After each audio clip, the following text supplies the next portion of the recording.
Hello guys, I'm new to this channel, but hi, nice to meet you. My name is Federica and I'm an Italian teacher.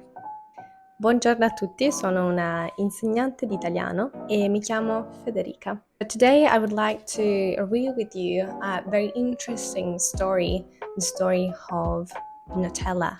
So we're going to read it together first, and then we're going to discuss about the grammatical aspects. You have the chat box below. You can write any question you want, and I look forward to read your comments, of course, and your suggestions if you have any. All right, so we can start.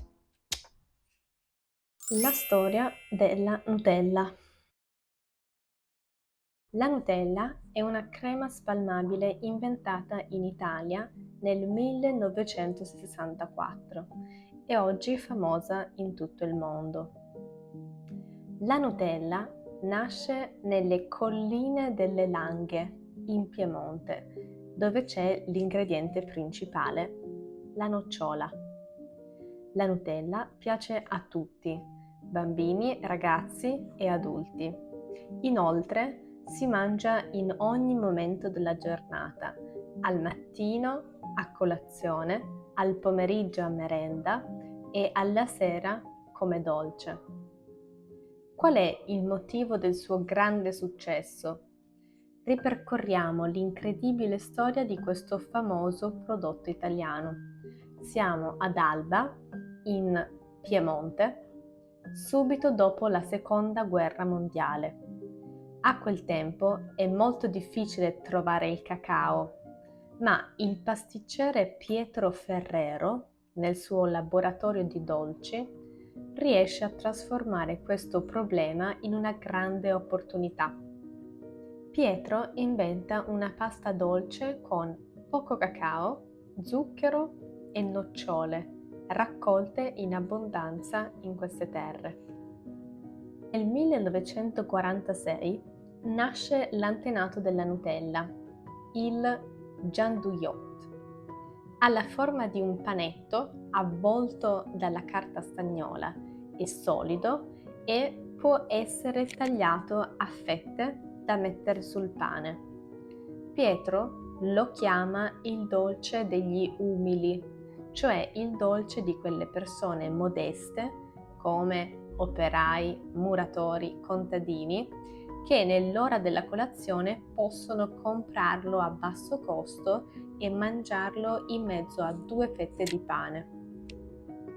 L'estate del 1949 però è particolarmente calda e il gianduiot si scioglie. Michele, figlio di Pietro, capisce che si può spalmare sul pane. Prova dopo prova, Michele crea una miscela di oli vegetali capaci di rendere cremosa e spalmabile la pasta di cioccolato e trasforma il gianduiot in un nuovo prodotto, la super crema. Il segreto di questa miscela di oli è ancora oggi un vero mistero. Nel 1964, dalla ricetta perfezionata, nasce il primo vasetto della nuova crema a base di nocciole e cacao. Questa crema si chiama Nutella. Non solo la ricetta, ma anche la scelta del nome è vincente, perché è facile da pronunciare anche all'estero e contiene la parola nut, che in inglese significa nocciola. Un'ulteriore idea vincente che aiuta l'azienda a farsi conoscere a livello nazionale e internazionale. Ferrero apre stabilimenti in tutta Europa, Germania, Francia, Paesi Bassi, Svizzera, Regno Unito. Poi raggiunge gli Stati Uniti, il Giappone e l'Australia, finché entra nelle case di tutto il mondo e il nome Nutella diventa sinonimo di crema spalmabile alla nocciola. Oggi si vendono circa 250.000 tonnellate all'anno di Nutella in 75 paesi diversi. Okay guys, so now we have to jump into the grammatical analysis of this text. We are going to do a really fast grammatical analysis, but these will be very important for you to know. So first of all, in the first paragraph we have number 1, spalmabile, which is an adjective coming from the infinitive verb spalmare, to spread. Inventata is the past participle of inventare, to invent.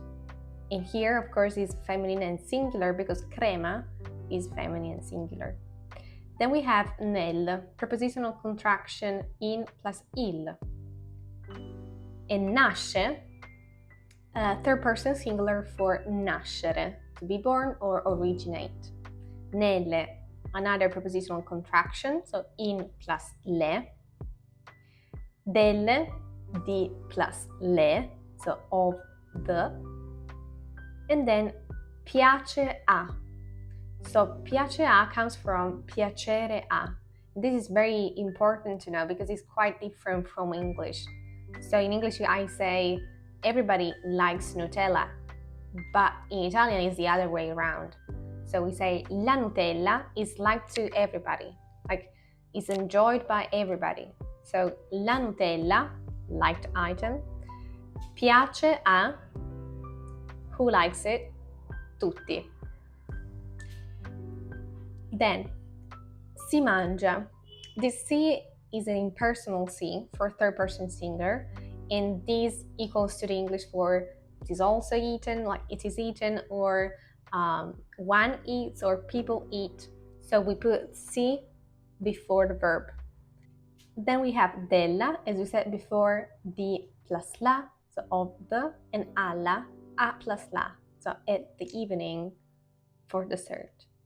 Second paragraph we have del, di plus il, suo, possessive adjective, its, because of course we are talking about Nutella, which is an object.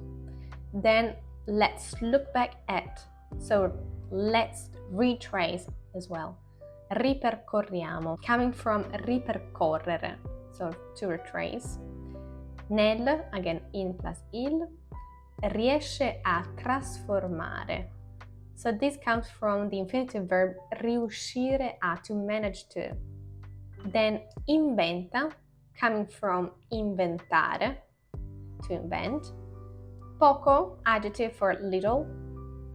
And then raccolte, so feminine plural past participle of raccogliere, so to gather or to collect. So raccolto would be the base form.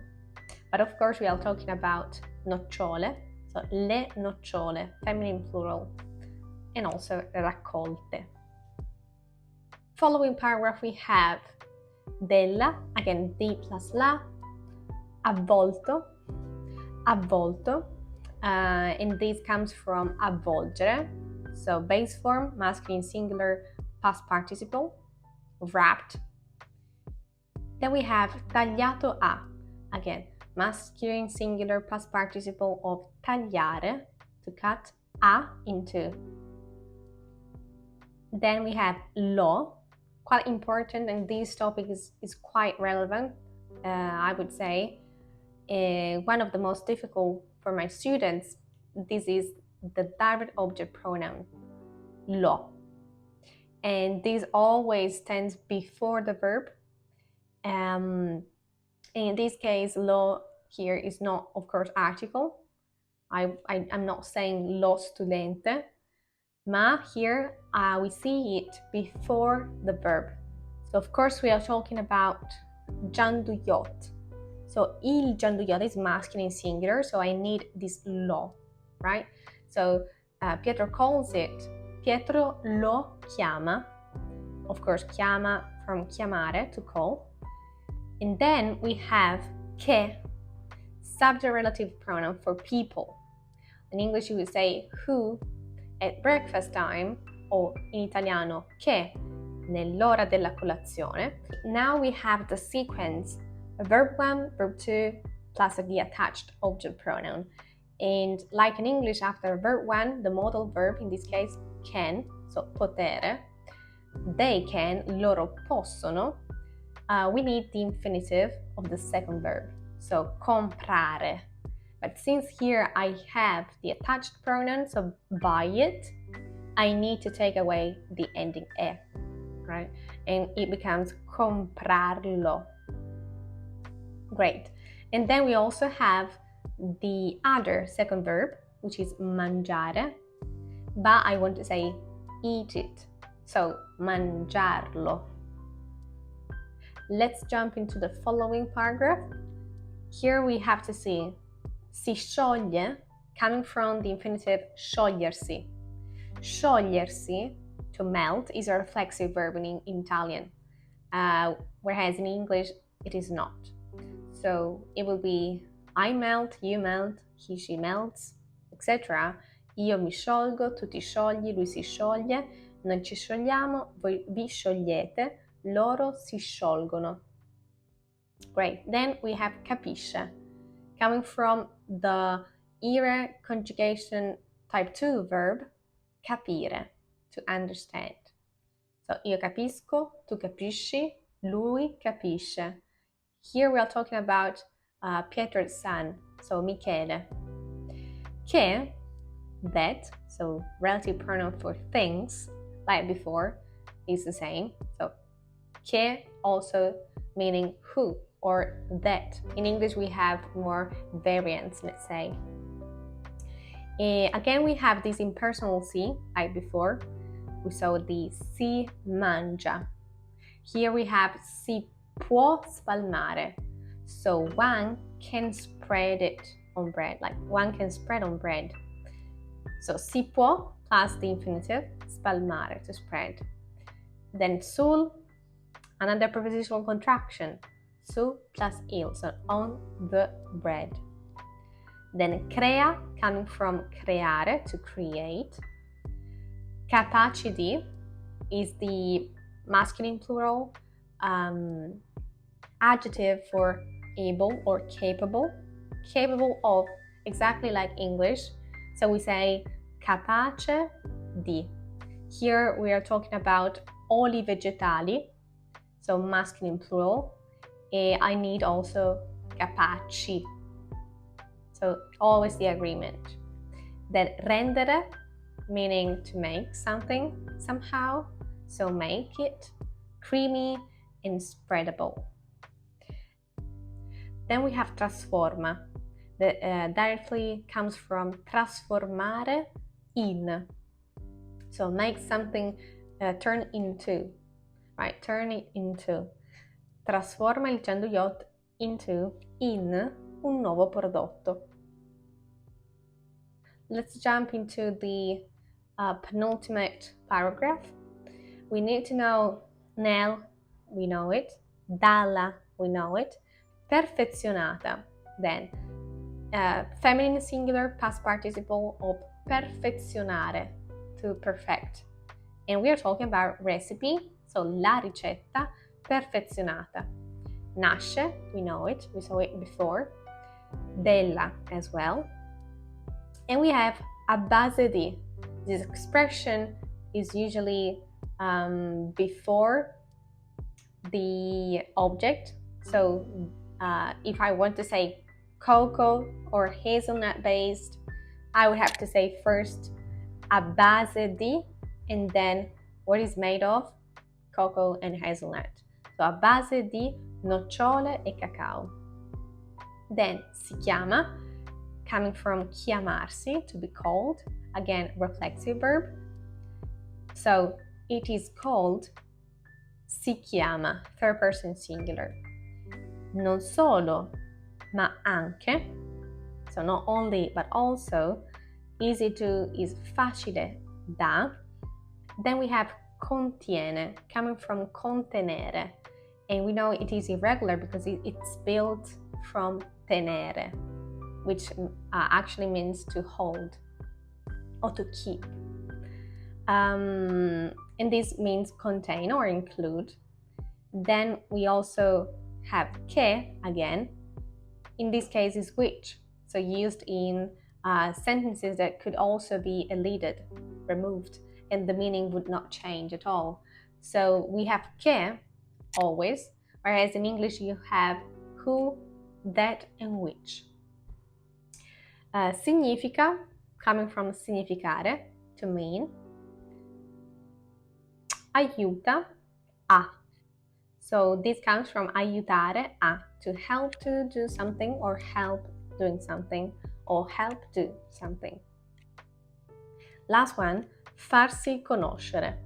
So to make oneself known. Easy as that. Last paragraph, guys, we are almost over. Ferrero apre gli stabilimenti. So apre coming from aprire, to open. Raggiunge coming from raggiungere, to reach. Then entrare in, to enter a place. In English you don't say enter in a place, but we do. So we say entrare nelle case di tutto il mondo. And then diventa, coming from diventare, to become, we should know that. And si vendono, and si vendono. And this comes from vendere, to sell, but this si now is not impersonal, but is a passive si. So we can say 250,000 tons of Nutella are sold. I could say sono vendute, because tonnellate, so le tonnellate sono vendute. Or I could use this passive si, I can make it si vendono. And we are done. Abbiamo finito, ragazzi. So my class is over, and let me know if you enjoyed the video, if you would like more. If you like the video, of course, give a thumbs up, subscribe, and see you in the next video. Bye bye.